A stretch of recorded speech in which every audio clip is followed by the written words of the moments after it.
Yo, what's crack-a-lackin', Ridge Runner Nation? Welcome back to our 47th live show. I may spend half the episode tonight just trying to introduce and list off the accomplishments of tonight's guest. She's an athlete on the La Sportiva mountain running team. In 2020, she also completed the 46 high peaks in under 5 days. She is a coach, and 2 weeks ago, she ran the Black Canyon 100K, finishing third and taking home a golden ticket to the Western States 100-mile endurance run, heading back there. Ladies and gentlemen, coming to us from the Adirondack Mountains, without further ado, Sarah Keyes, how are you doing? Hi, doing great. Yeah, feeling really good. Thanks for the correct pronunciation of the name too. Appreciate that. No problem. I did spend, all day today at work, just rattling it off and making sure that I got that right. But yeah, no, it's super awesome to have you on. We're super excited. For those of you that don't know, my name is Wesley Harton, and holding down the fort with me tonight is a man who needs to get moved. Oh, Wesley froze. 100-miler this summer. JD3, John Dolabaki III. How are you doing? I'm doing pretty good, but you seem to have frozen yourself for a little bit there. But we'll skip that. I am doing pretty well this evening. Enjoying myself, enjoying the beautiful weather that we had today. It was 45 degrees and sunny, and I was very happy to be outside running. The last couple times I was out there, it was like 16 degrees, and I was just very cranky. But we're going good tonight. Sarah, are you drinking anything this evening? I am. I have a second fiddle from, I think it's just Fiddlehead Brewery in Vermont. So Vermont is kind of the land of IPAs up this way. So we're lucky to be that close. I do love me some good IPAs. But tonight I'm actually not doing that. I'm drinking a Moscow Mule, even in a proper cup too. So I'm enjoying that. Wesley, what are you doing? I got the Athens, Ohio Mystic Mama beer. Clearly, I've not been beer shopping since I went out to Utah yet. So I need to get on that eventually. But yeah, it's going to be an awesome show tonight. So before we dive into things, you can find the show on YouTube, Spotify, and Apple Podcasts.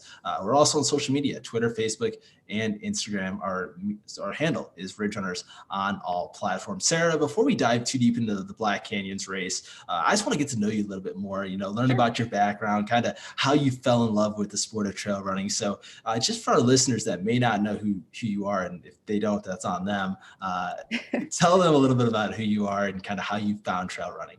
Sure. I'll give you a little fun fact that not a ton of people know. Actually, I love IPAs because I used to work at a brewery for 13 years, actually up here in Lake Placid, the Lake Placid Pub and Brewery. Started there when I was 19, waited tables, bartended. I actually brewed a couple of batches of beer, managed for quite a while, but that's just like a little fun fact about me.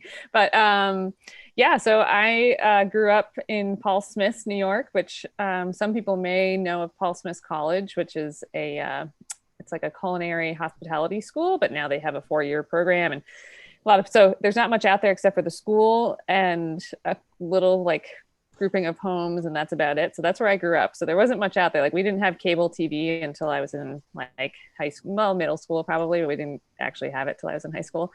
And so I spent a lot of my time, just in the woods and building forts and canoeing and camping. And, like we would literally just go canoe out to a lean-to for lunch, and, any day of the week as a kid. But, I was not like a super competitive, like athletic kid by any means. I liked playing outside, but I wasn't like I didn't really do sports. I played softball. I actually did try track and field for a little bit, but I ended up doing discus because I was too anxious and nervous to like line up and race on the track. And it wasn't until I was in my 20s that I started kind of running recreationally for fun, I started running when I did an AmeriCorps program also right out of high school. So part of that is it's like a domestic Peace Corps for people that don't know. And so some of that is physical fitness, right? So we'd run for like 15 minutes a day. but I was in a program that we would travel and work together in like a group of 10. And so I quickly found if I went running, I could be alone for like an hour.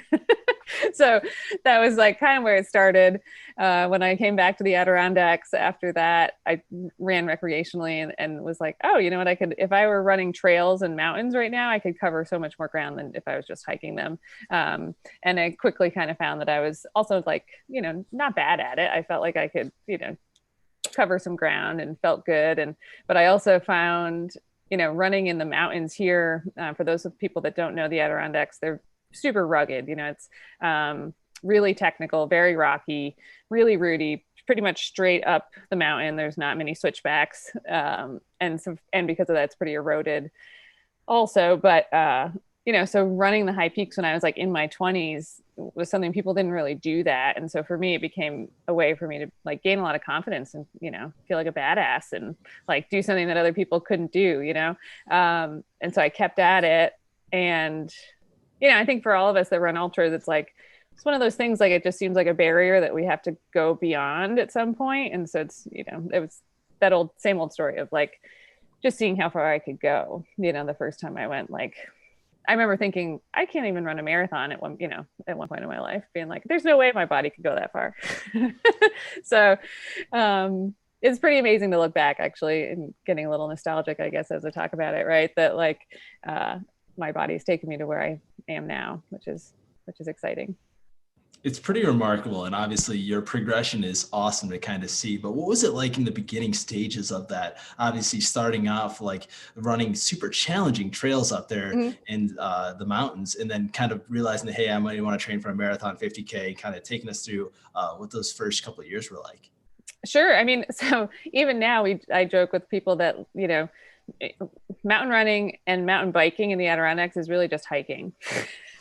Like, even with a bike, you're hiking quite a bit. But so, you know, it's more about here on these trails, it's more about like just being able to move quickly. And so you are doing you're power hiking most things, right? But certainly we have some trail that's, you know, nice mountain bike, smooth, you know, you can get into a good flow. But I think early on, it really was just, you know, trying to see if I could like do a half marathon and then train for a marathon. And we have, you know, in Lake Placid, which is the close town to me, Ironman is a big deal here, right? So we have a lot of people that come through and they're running and swimming and biking all the time. So it's sort of like around you a lot. So transitioning to like, I think my first half marathon was in Lake Placid. There's it's been going on now for quite a few years. I think close to like 18 or 20. And so I did a half marathon there, and I thought, well, I could keep going and try a little, you know, keep going for a little bit farther. And honestly, working at the brewery at that time, like you have all day off, right? So you can go train and run and do whatever, and then work at night. So it was kind of a nice schedule for that. But yeah, you know, it's challenging. And I thought about this the other day, that I'd really try not to take for granted the ability that I have. And it's so easy to quickly forget like where you came from and how it's hard, you know, like trying to go from just running a 5K to a half marathon to marathon to 100-mile race is difficult, you know, and it takes years of experience in putting that time on your body to get there. So,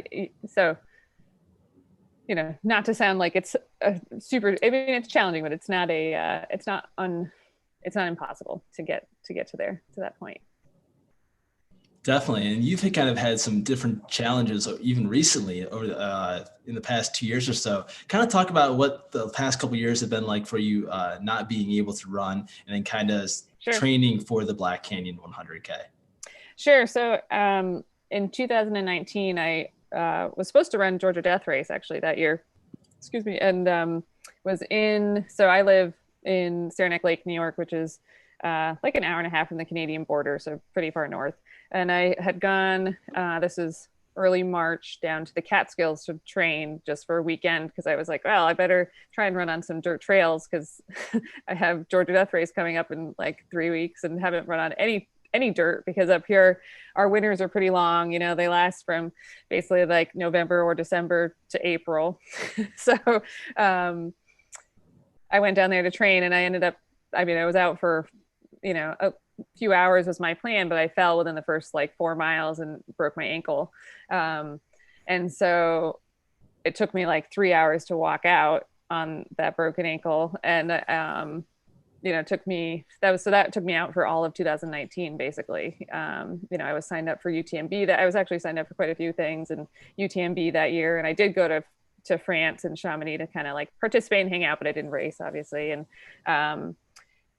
so, last year, 2020, it was supposed to be like my redemption year coming back from an injury. And then of course, COVID, right? So nobody raced, but it was quite disappointing at first, but I got over it pretty quickly. I was supposed to have raced like Chuckanut in March and then Lavaredo and,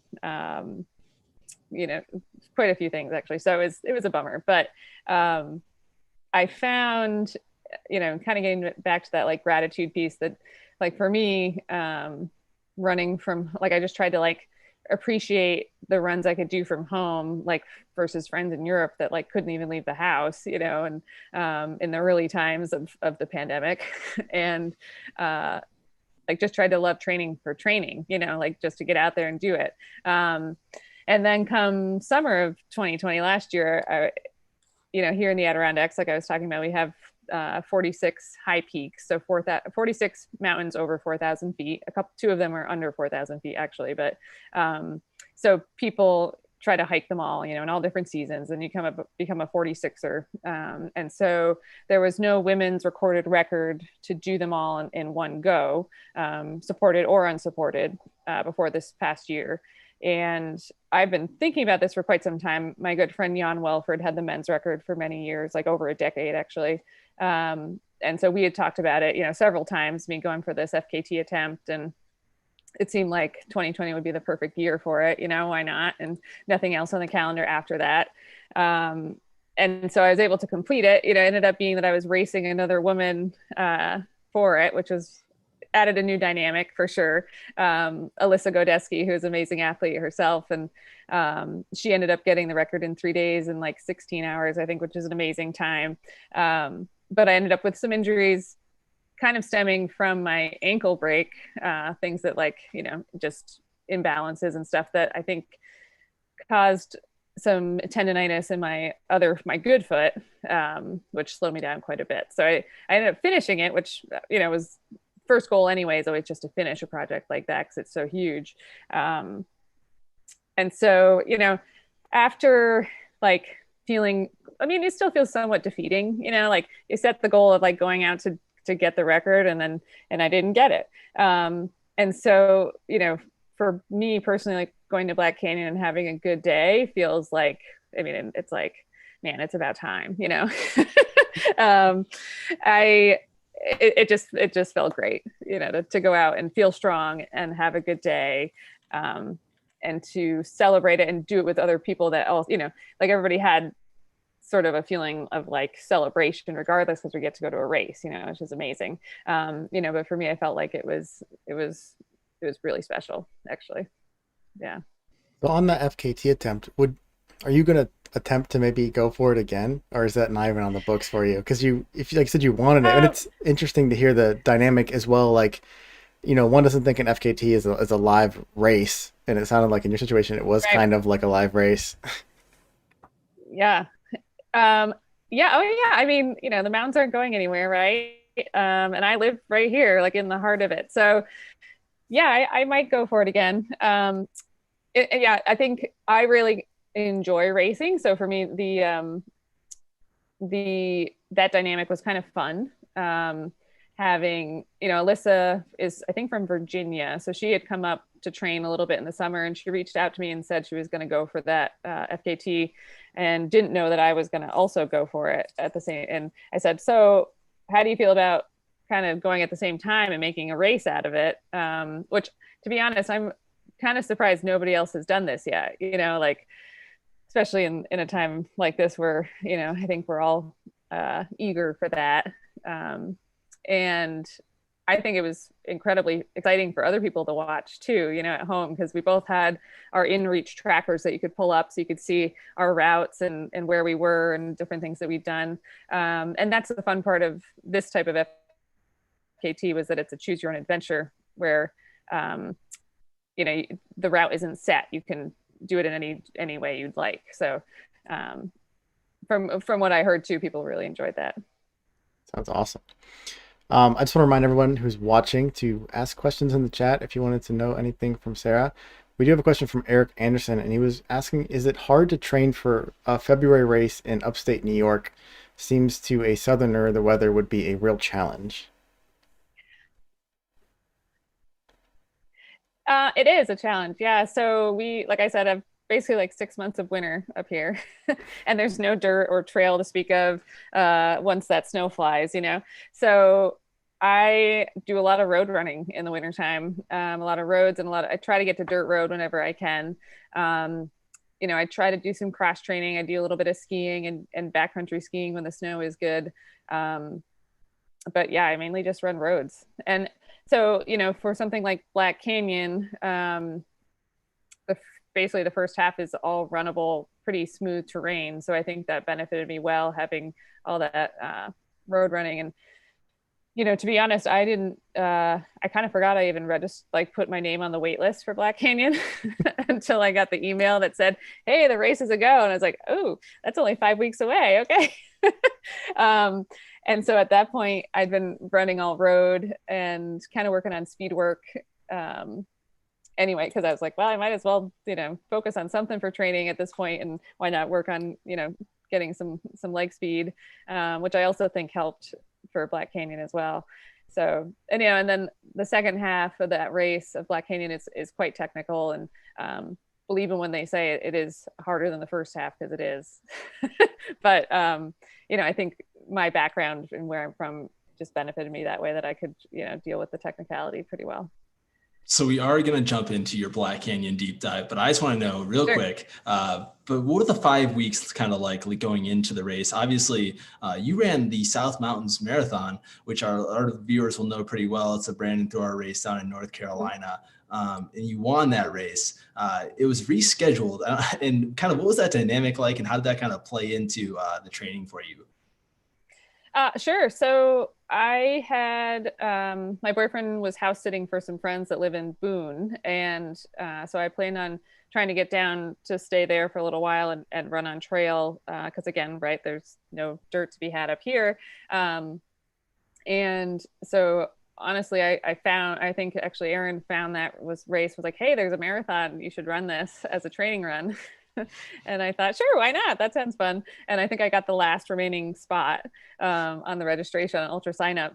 And so I signed up like days before it and didn't really know the course. And but I was really pleasantly surprised at like it was a great course. And I do think it kind of suited well. I mean, it's a lot more gain, you know, than necessary, honestly, for Black Canyon, because I think it had close to 6,000 feet of gain in a marathon or something like that. So, but it was all pretty runnable, which is, you know, good to push yourself on that. So I found it was a really great stimulus 2 weeks out from Black Canyon, you know, and knowing my body, like I knew that was enough. It was enough time to recover with the taper to feel pretty good. But yeah, so those 5 weeks, you know, so David Roach is my coach. And so I texted him right away when I saw the email. I was like, so what do you think? Like 5 weeks, ... and he said, yeah, you're ready. You know, and I'll plug here. I love the show Ted Lasso. Have you guys ever watched Ted Lasso? Yes. Love it. It's like my favorite. I've literally watched the first season I think 4 times now. But so I replied immediately to David, like in all caps, I believe, you know, but, so I, you know, he changed out my calendar for me, and basically I had, like at that point, I was able to fit in 3 long runs, including the marathon, that were just over 20 miles before race day. So what I tried to focus on was getting in a lot of runnable downhill, because I knew that Black Canyon would be, you know, tough on the legs in that regard. So yeah, I just tried to do soft surface. So I was kind of dealing, honestly, before the race, I was dealing with a little bit of posterior tibialis pain, like a shin splinty pain that I think was just coming from running on road so frequently and doing a lot of speed work on road. So I tried to focus on running in the snow and running on dirt road to try to get the softest surface I could. And I just did a lot of like runnable hills. And when I say runnable hills, I mean like, I don't know, it's probably like, it was like running like 700 to 1,000 feet sustained. And then downhill also though. So like really like kind of hammering my quads. And when, and so Black Canyon really doesn't have, I mean, it's got, they say these, and the climbs are climbs, but they're like very runnable kind of gradual climbs. So you're not getting, really anything over like, I mean, there's one hill that was maybe over 7 or 8% grade, but the rest, and that was actually a dirt road that I just power hiked up to an aid station. So like I was stopping anyway when I got to the top, so I didn't have to worry. But yeah, the rest of it, and I was lucky that, sorry, getting into the race again, but lucky to be out there a week ahead of time. So I was able to preview the second half of the course. I wasn't worried about the first half because I feel like people, like I never remember the first half of a race anyway, typically. But so I was able to get out there and see the second half of the course and do those climbs just so I knew what it was like. And so comparatively to what I was running here in the snow, they were like, it was really nothing, I mean, it's something, but it wasn't, and of course, in the latter half of a race, when you're like exposed in the sun and it's 70 degrees compared to like 20 degrees in snow, it's a bit different. But yeah, so I was trying to focus on as much as I could what was similar to race day. And again, that's why I was planning. Oh, go ahead. Oh, no, go for it. It's just because, and that's why, I tried to get down to North Carolina to get in some time on dirt just to try to get my legs ready. Because I find the first race of the season on any technical terrain, like my ankles and lower legs are always going to suffer, and feet, which they did. Well, we made our viewers wait long enough to kind of hear your story, kind of just the full recap of your Black Canyon race. So I'm super excited to kind of hear how the early miles shook out. Obviously, you said you were there a week early, but kind of like, how did it all kind of play out for you on race day? Yeah. So with the race, so I mentioned to you guys, it was pretty exciting for me to actually be able to race, like line up with just a group of women. So the way that they worked with the COVID restrictions, they did wave start. Every 15 minutes, they had like 30 to 40 people go out. So the first wave was men at 7 a.m. And then the second wave was all the elite women at 7:15.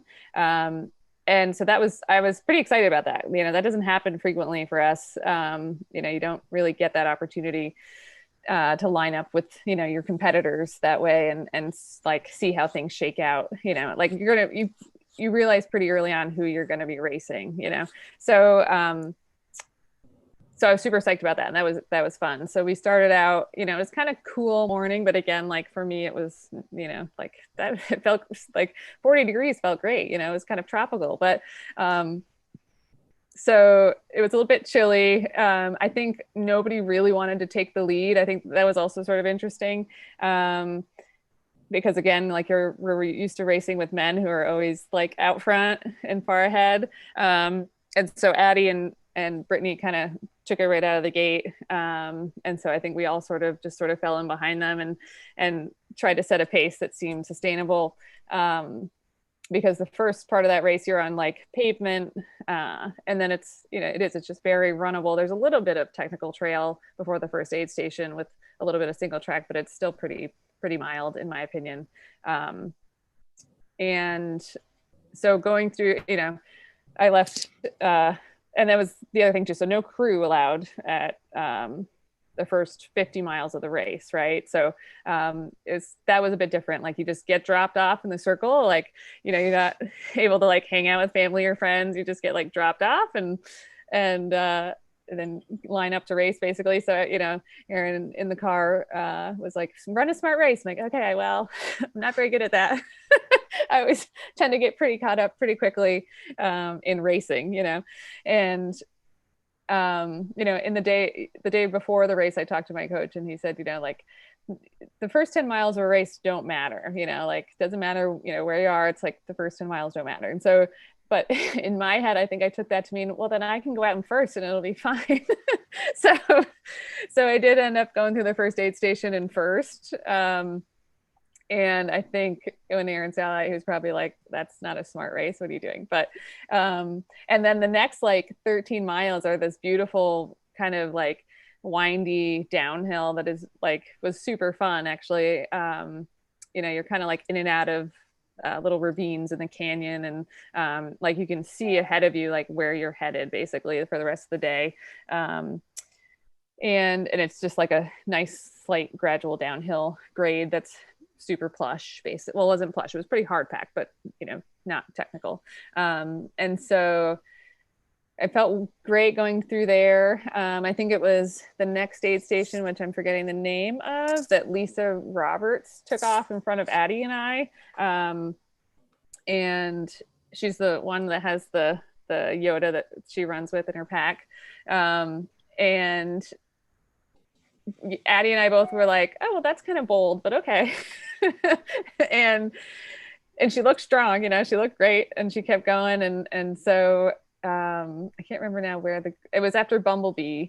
Like Lisa was in first, gone through Bumblebee, and was ahead of us, and I didn't even see her in that aid station. And Addie, I think, had stopped. So it was an interesting sort of like, do you stop for a drop bag or do you not stop for a drop bag at mile 20? Because I did not put one in for mile 20 because I didn't think I would need it, and was unsure if the other girls had, and it's sort of like a strategy there. Like, do you stop to do anything or do you just keep going? And so I think Addie did stop for a drop bag, but then she decided not to, and passed me in the aid station and went out.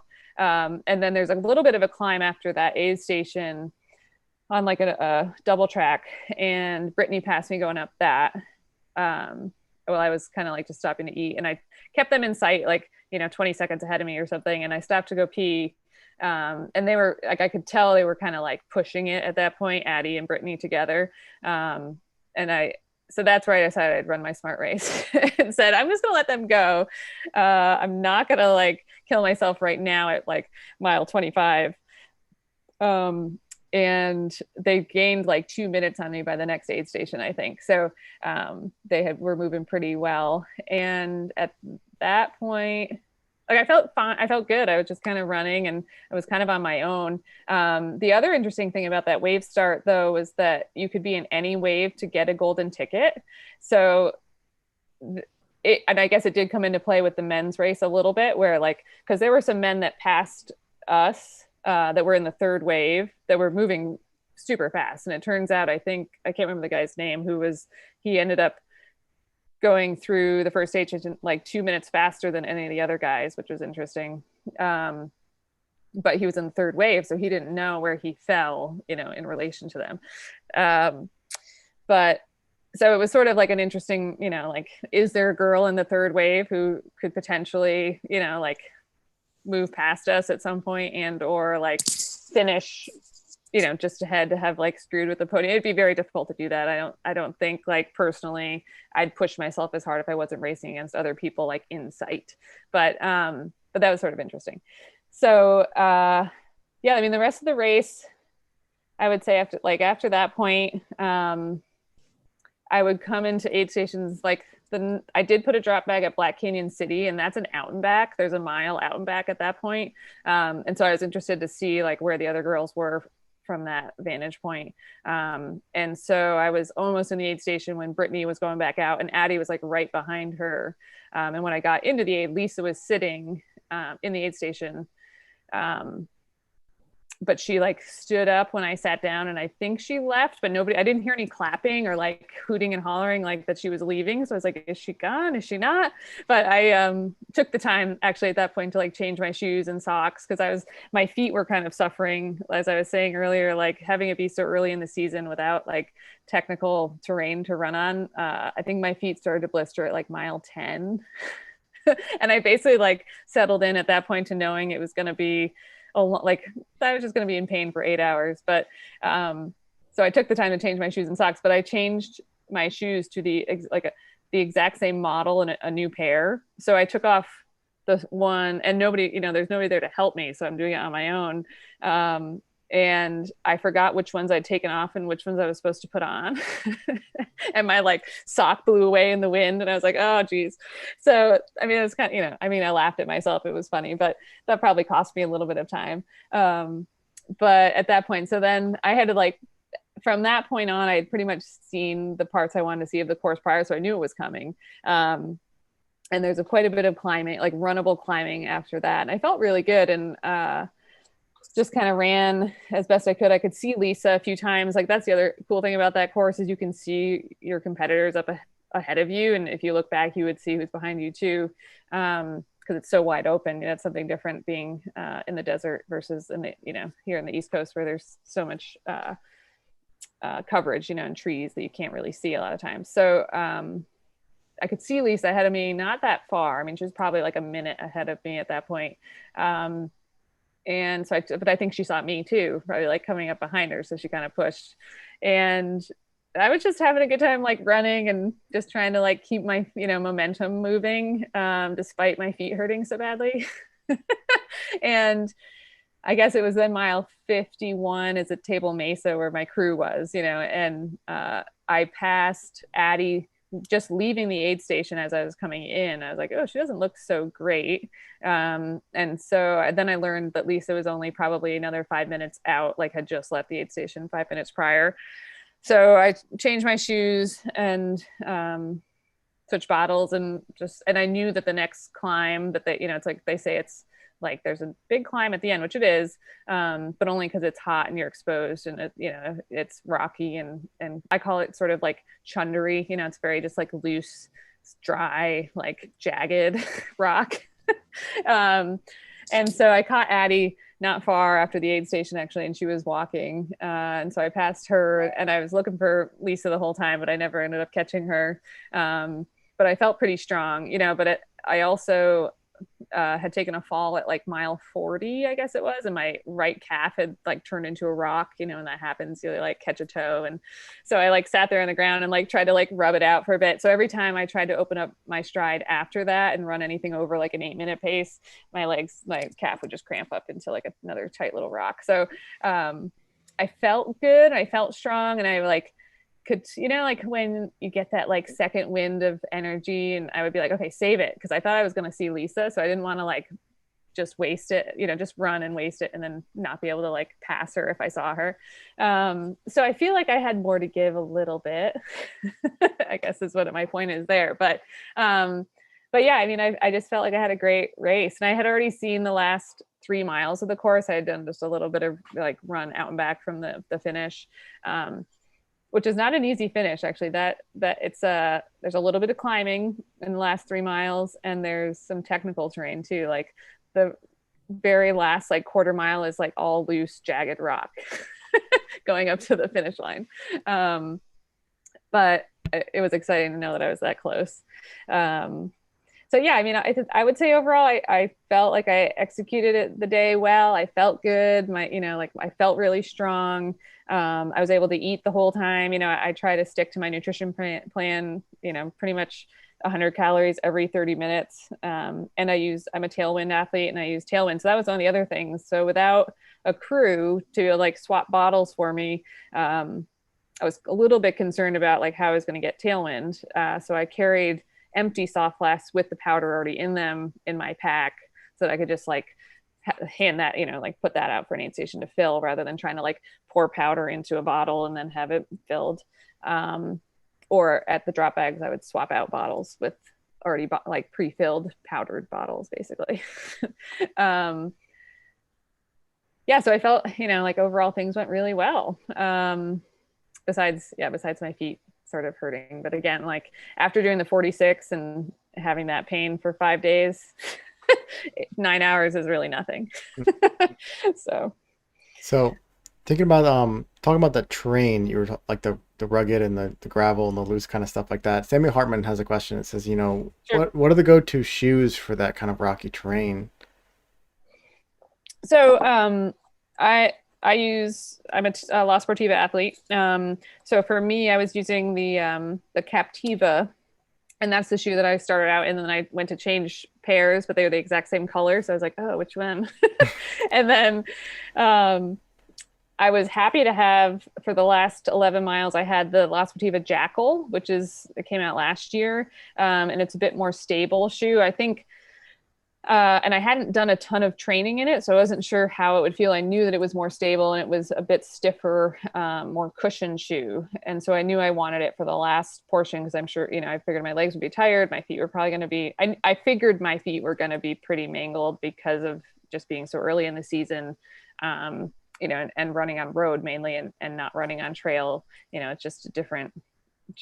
So I was prepared for that too, going into it, I guess. But prepared for it mentally, I guess I should say. My feet were not prepared, but there's not much you can do.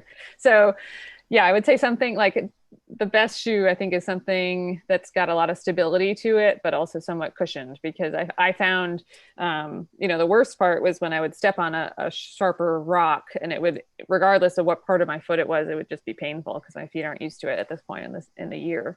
So I think, something with a rock plate that's well cushioned and stable, especially when you get tired. I think you could start out a race like Black Canyon. You can start that race in something that's, like you probably run it in a road shoe for that matter, honestly, for the first like 20 miles at least.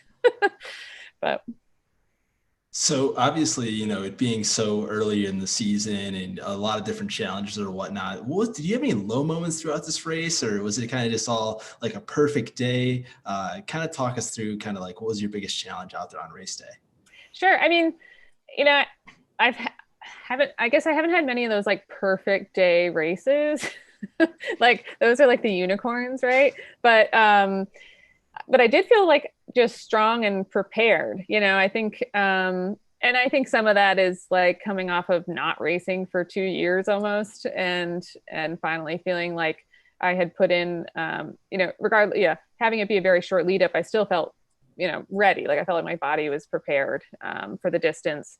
And that just comes, I think, with experience and, having done races for so long. But I think, that fall, that was not fun. At mile 40, I was like, oh, this, like, okay, time to like, like think a little harder. Don't, and honestly, I think actually after that, I do take caffeine sometimes in these races too. So I took a caffeine pill just to like try and be a little more clear headed.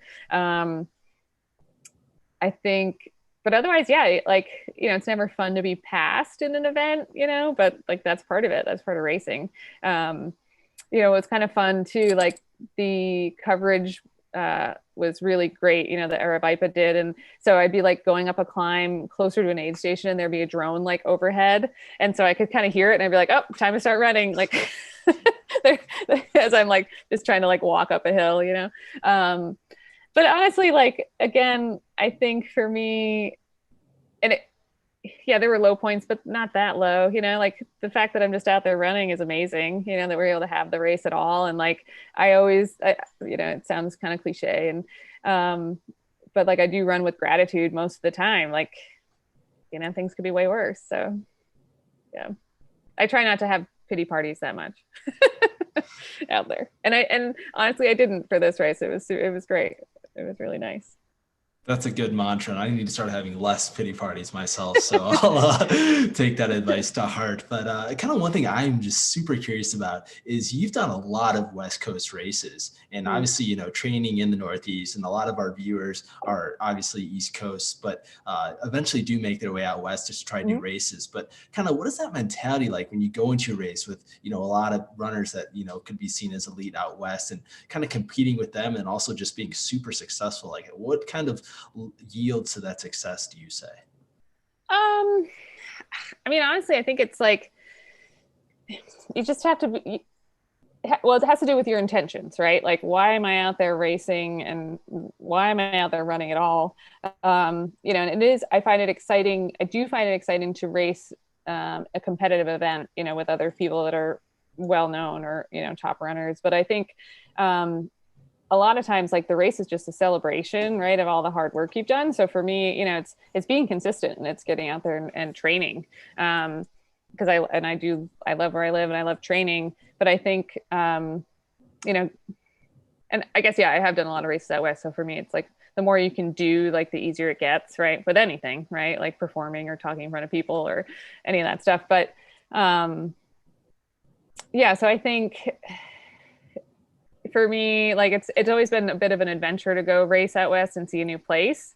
But a lot of it is like, And it's the celebration of like lining up and racing, and the rest of it is like the hard part, like the consistency part. But it's finding, so I think finding the joy in the stuff that's not great, the stuff that's really great is going to be like the best ever. Yeah, no, that's a great answer. And I kind of now want to kind of shift gears now. You from going out west, talk about the New York ultra scene, and kind of like what it's like, at your local races. What's it like competition wise? Seeing those from familiar faces. I know a couple of communities. Everyone kind of does the race year after year. Do you have that up in New York? And if so, what's that like? So where I am, not a ton. There is a few small things. Like, so the race that got me started in mountain running, it's called the Great Adirondack Trail Run. It's in Keene Valley, New York, and it's only 11 miles. But it has it's 3,000 feet of gain in that 11 miles.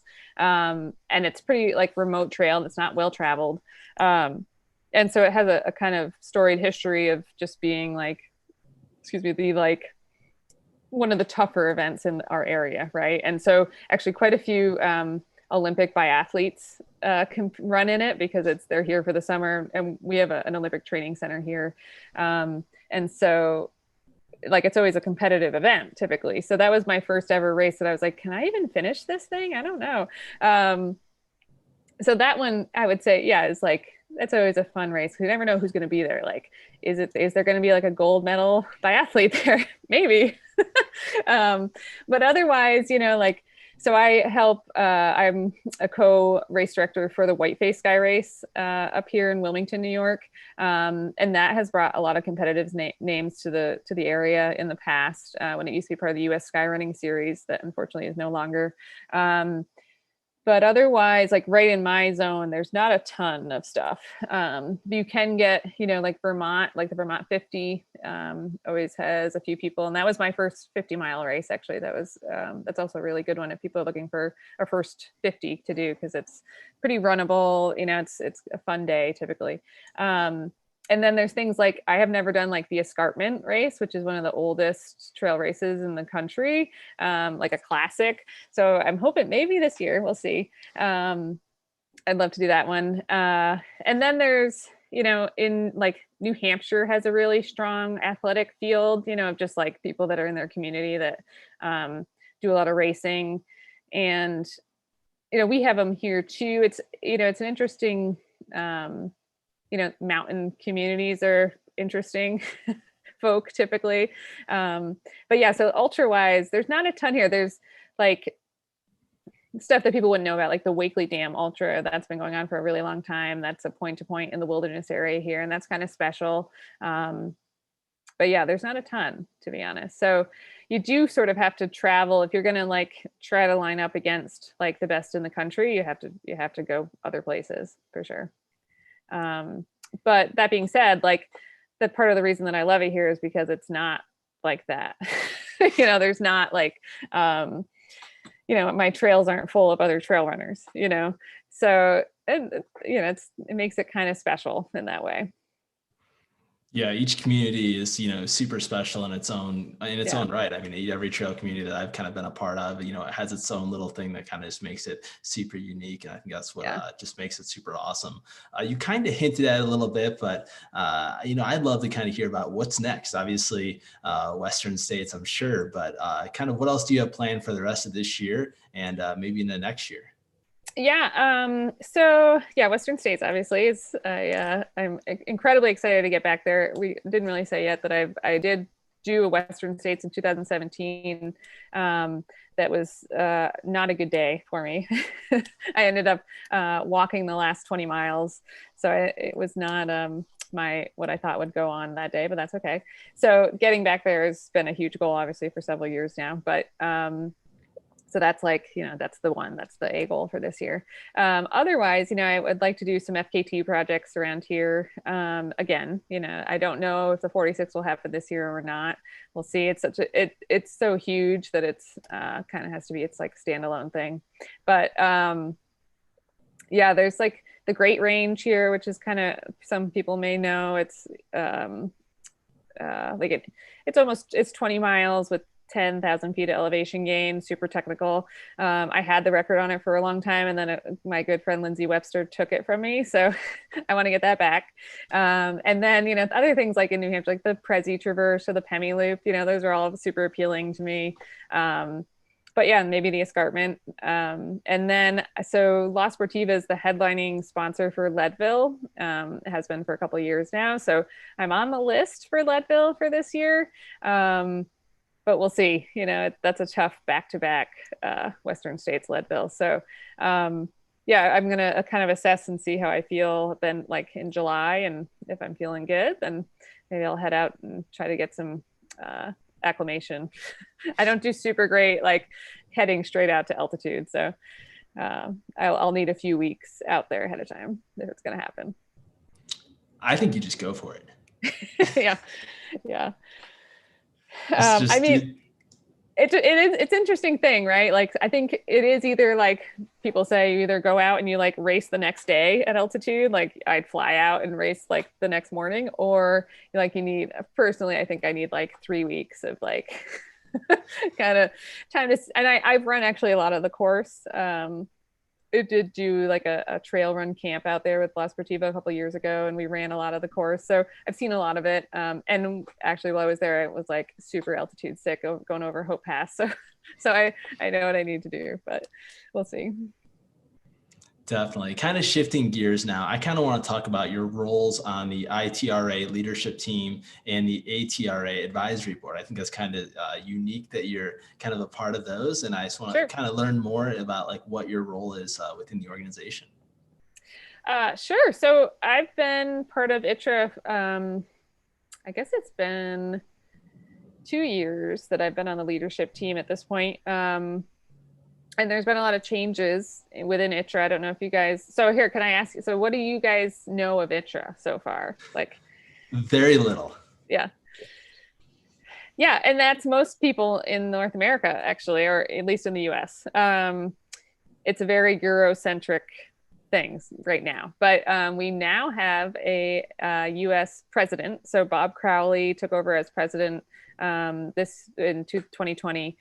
And the whole point of Itra and like why it was started was to create kind of like a referencing body for trail running, right? And like for places, for countries to go to say you're from like South America and people don't really trail run there, but they want to, or they're starting to, or you're a race director in another, some country that doesn't have trail running, and you're like, so what do we do? Like, how do we set up an aid station? How do we have a medical team, or, all those sorts of things.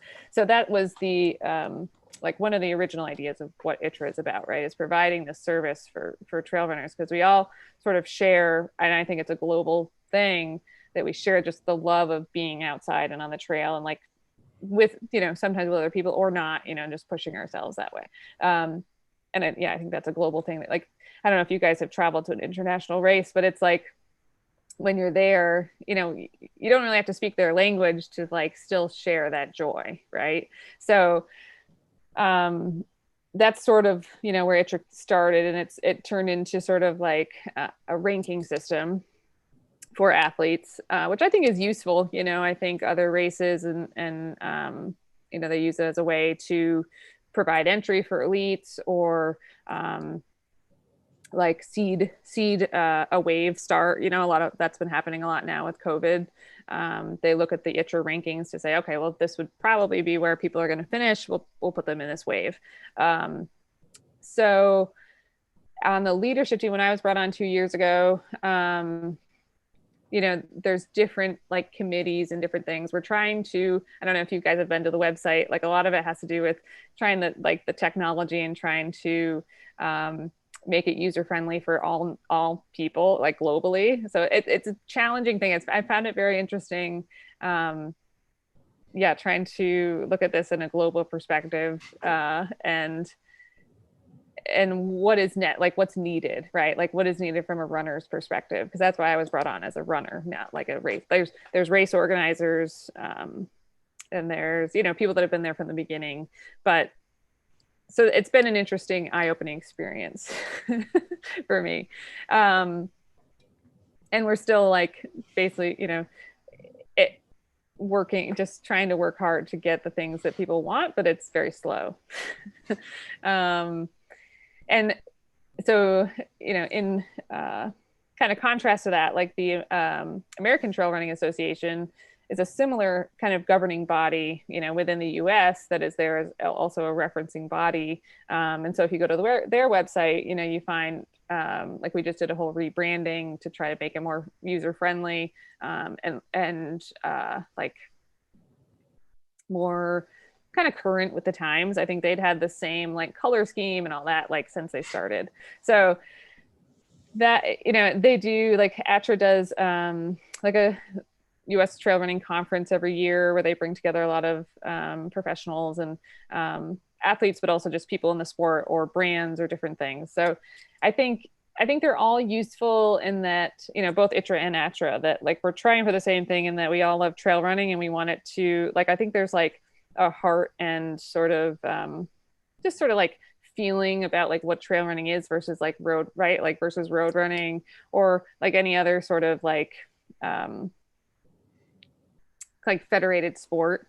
So I think none of us, like, especially the folks that are involved in Atra and Itra, do not want that to be lost, So I think we're trying our hardest to sort of help guide people that are new to the sport, especially I think in like this year, we have found there's so many new runners, right? Like during the pandemic and after the pandemic, they were trying to help people kind of understand what trail running is. And if they need answers, they can find them is basically what both things are all about, to be honest.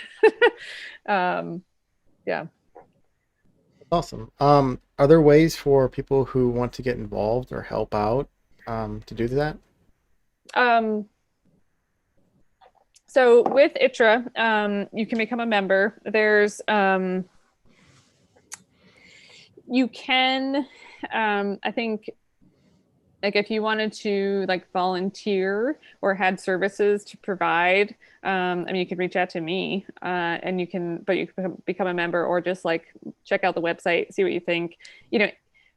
It's super helpful, I find, to have feedback from people, because it's, for the longest time, these organizations, Itra especially, because it's so not US based, that people don't understand what it is. So, having people, like I put out a survey originally, but it only went to the members, right? So like people that are watching this that may not even know what Itra is or have an idea, or feel free to reach out to me, because it's very helpful. Because I do want, the US based folks to kind of say, oh, okay, Dad, this makes sense. But one of the other big things that we provide is insurance for people. So like when you travel to a foreign race, a lot of times they want you to have some sort of like accident insurance. So you can purchase that through, actually, Atra and Itra both provide that service. But yeah, so like their websites, you can check those out. But they're always looking for, I like the idea that people should be able to reach out to all of us, anybody on the leadership team, with ideas. Yeah. Well, we'll put all that information in the description below, so everyone who's watching who wants to get involved or reach out to you, they can do that. Great. Before we switch into our quick questions, we just want to remind everybody that if you like what we're doing, please hit that subscribe button. It goes a long way to help us out. And so let's get into one of my favorite questions of our quick question section, and I'm going to do the walk-up song. Oh, yeah. So if running had walk-up songs like baseball, what would yours be? So for the last year, at least the last year, and for a long time, I've been a huge Metallica fan, but I don't know if you guys have seen the S&M 2 album from Metallica. So I have. It's awesome. It's the best. So that would be that's what I play as my running music behind me. So I also did this thing this summer called it's a local DIY mountain bike race. And so I just have these memories of cresting a hill with No Leaf Clover playing in my headphone. It just is so good. Yeah. So that's it. Yeah. Love that's it. Awesome. And the symphony is just so good too. Because it's really a soundtrack. Yeah, I remember when Spotify announced to me that S&M2 was a thing. and I like put it on, and I was like sanding drywall in the kitchen, and my fiance comes home and she's like, "What are you listening to?" So good. It's the best. It is. It's very good. So next question, kind of off the cusp here, but obviously you're coached and you are a coached. So kind of, I've been kind of debating on, getting into that world of, being coached as an athlete. What piece of advice do you give to someone who's maybe looking to get a coach for the first time? And what would you say to them? Yeah. So I think, for the people that I like, my relationship with David and the people that I coach, the big thing is that we just click well. I think there's certainly people, everybody likes different things. Like some people are data people, some people, honestly, like some of the folks I coach just want somebody to talk to some of the times, like especially during the pandemic. So, and not every coach is going to do that either. Like not every coach is going to check in or every day or, have weekly phone call or like, it just depends on what you're looking for. And, if you just need like a little like accountability, right? Like with an online log that you're like, okay, I got to put something in the log today. Like there's several coaches, honestly, that you could like have that would do that for you. So I think it's important when you look for a coach that they like are willing to have like a Zoom call with you or something like that right off the bat. And then I think it's easy to kind of feel out pretty quickly if it's going to be a good relationship or not. I mean, I think everybody I've worked with, there's no hard feelings. If we go for 3 weeks and you're like, this isn't it. And same with me, sometimes there's people that I work with that like, what, like you're not really receptive or maybe you are, but it's like things aren't working out, there's no hard feelings either way. But yeah, so I think that's important. Like just kind of feeling them out and seeing what they're like. And, yeah. Well, that's great advice, and I'm excited to hopefully make that move myself in the coming weeks. What next do we want to ask? Let's see here. I think I've lost my list here. Oh yeah, such a rookie. I think I like hit a tab button or something. 47th show. It literally disappeared. Just disappeared off my screen. I'm like, wait a minute, what happened? That's funny. What is your pre-race ritual, if you have any? I don't really have any. I mean, I think I really try not to take anything too seriously, yeah, I mean, in the morning, like I really hate waking up like at 4 a.m. or, like, so I work as a nurse too.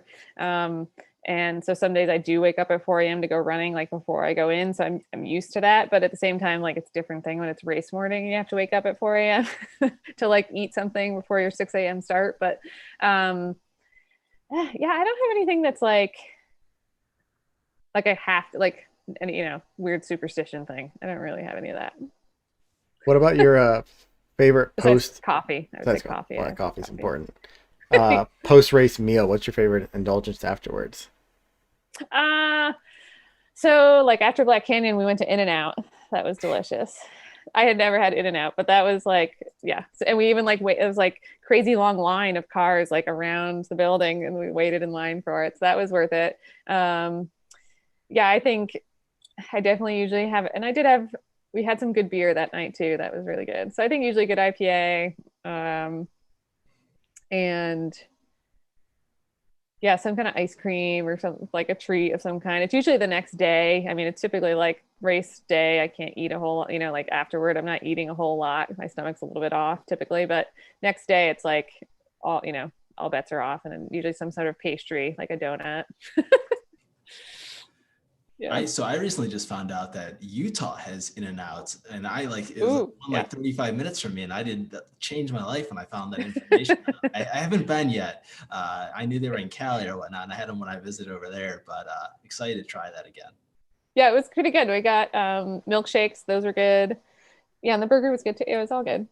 So the burger's good, but I think the fries for me are the best part. Like that's what I think separates In-N-Out from those other places personally. Yeah, the fries were good. Then they have all those like special sauces and stuff. I wasn't really paying attention. I was just sort of eating things. that was, they bring it out in the like paper tray. So before we get out of here, I think we got one final question here. If you could run Sure. with one person in the history of the world, even if they couldn't keep up with you and they would for this run, who would it be and where would you run? So I have to go, like, this is my fallback answer anyway all the time, but John Prine is my favorite favorite musician of all time. I don't know if you guys know him, but he unfortunately passed away with COVID in 2020. So I think I would have him run with me and just like serenade me the entire time. And I think we'd probably run here. I mean, I love it here. There's a reason that I don't move out west and I stay here. So, yeah. I love that answer. Do you have any sponsors that you would like to plug before we leave this evening? Yeah, so I run for La Sportiva. Been with them since 2016, which is amazing and very thankful. And Jolbo, actually, same, been with them since 2016. They have amazing sunglasses. And recently with Tailwind Nutrition, and works well for a lot of people. Some people I know it's not the best, but it's always has not done me wrong. I used it for 5 days during the 46 and it was great. So yeah. Awesome. As always, we'll put all of those links we were talking about earlier in the description below. We'll put your Instagram as well down there so people can find you. We want to thank you so much for joining us this evening. It's been a pleasure. You were a wonderful guest. We loved hearing about the Black Canyon story, and we can't wait to follow you at Western States and seeing what you do there. Everybody, Red Runner Nation, thanks for joining us in the chat. Thanks for asking questions. We will be back next week with another show, and we'll see you later. Bye, everybody. Bye, guys.